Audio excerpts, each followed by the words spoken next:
lalu, Perdana Menteri Anwar Ibrahim menutup mulut penentang yang meragui sokongannya apabila meraih undi percaya di Dewan Rakyat. Tetapi ia boleh menjadi cerita berbeza bagi Dewan Negara. Pada masa ini, terdapat 35 senator atau ahli Dewan Negara di pihak kerajaan dan 16 daripada pembangkang. Di atas kertas, Anwar sepatutnya menguasai 2/3 Dewan Negara.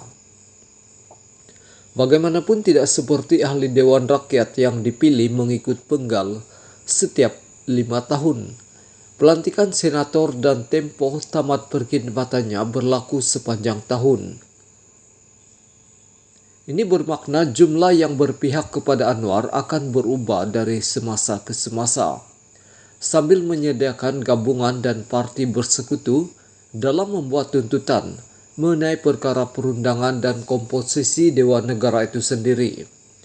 Daripada 35 senator di pihak kerajaan, 23 daripada parti BN dan 6 daripada gabungan Parti Sarawak GPS, manakala Pakatan Harapan PH yang diketuai Anwar hanya mempunyai 5 orang senator. Sebagian besar ahli Dewan Negara BN dilantik semasa Ismail Sabri Yaakob menjadi Perdana Menteri. Justru kesetiaan mereka kepada Anwar masih belum terbukti. Pembinaan muafakat.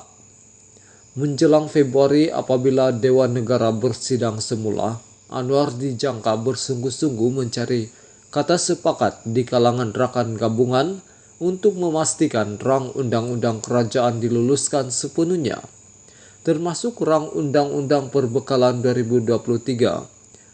Menurut penganalisis politik Wu Chang-si, kesukaran atau cabaran yang mungkin dihadapi Anwar bukanlah khusus kepada Dewan Negara. Akarnya adalah dalam sifat kerajaan gabungan pasca pilihan raya.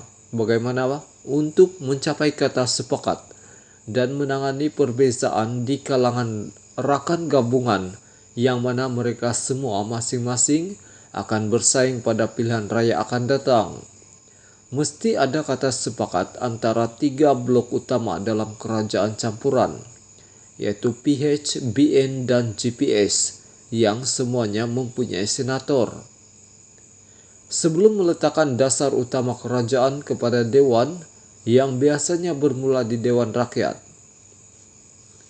tanpa konsensus seperti itu, kerajaan campuran tidak akan memperolehi majoriti selamat untuk meluluskan agenda perundangannya. Oleh itu, jika blok utama mencapai kata sepakat, ia akan mengarahkan senatornya untuk mengundi sewajarnya dan tidak timbul isu kerajaan hari ini mendapatkan sokongan daripada minoriti senator saja di Dewan Negara, katanya. Wu berkhidmat sebagai penyelidik bersekutu di rangkaian penyelesaian pembangunan Mampan SDSN Asia University Sunway. Tidak seperti ahli parlimen, senator tidak tertakluk kepada undang-undang anti lompat parti yang diperuntukkan perlembagaan persekutuan, sekaligus menyukarkan parti untuk mengenakan tindakan disiplin. Baik parti maupun Perdana Menteri tidak boleh memaksa seorang senator berundur. Senator hanya boleh berundur atas kerelaan mereka sendiri atau menunggu tempo khidmat mereka tamat. Percaturan nombor. Menurut Perlembagaan Persekutuan, terdapat 70 ahli Dewan Negara dengan 26 lantikan oleh Dewan Undangan Negeri (DUN). Walaupun terdapat 19 kekosongan pada masa ini, Anwar hanya boleh mengisi 12 kekosongan, paling banyak pada Februari, kerana bakinya akan diisi daripada DUN. DUN Kedah, Pulau Pinang dan Selangor akan mengisi 2 kekosongan setiap satu, manakala Terengganu dan Perak pula boleh mengisi 1 keanggotaan. Beberapa senator dari negeri-negeri ini meletak jawatan sebelum pilihan raya 19 November lepas untuk menjadi calon ahli parlimen.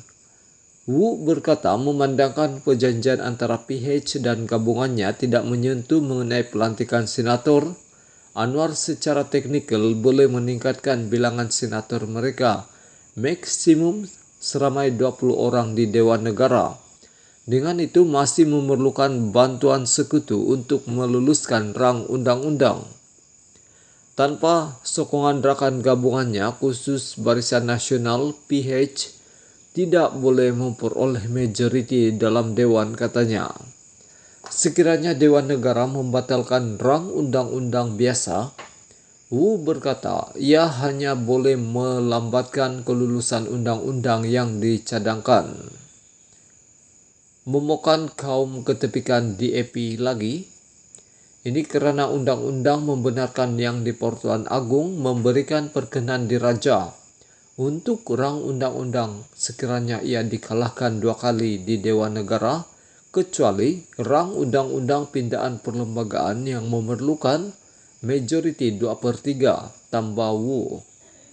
Sementara itu, penganalisis politik Universiti Malaya, Awang Asman Awang Pawi, berkata Anwar perlu berhati-hati dengan pelantikan senator baru karena pesaingnya terus memperkatakan tentang kaum dan agama.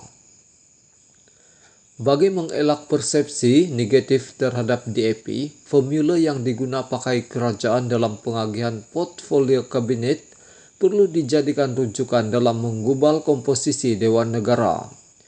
Adalah penting Perdana Menteri perlu lebih peka mengenai isu ini kerana Kelantan, Kedah dan Terengganu akan mengadakan pilihan raya negeri beberapa bulan lagi sebelum Ramadan.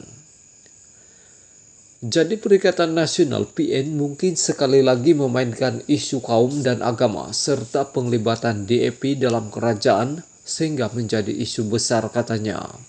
Pada masa ini hanya ada seorang senator DAP di Dewan Negara.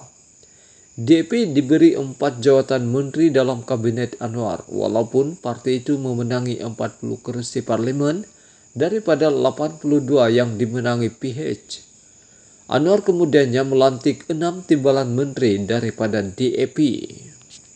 Sekian isu hangat ini, jangan lupa tekan butang subscribe dan kita jumpa lagi.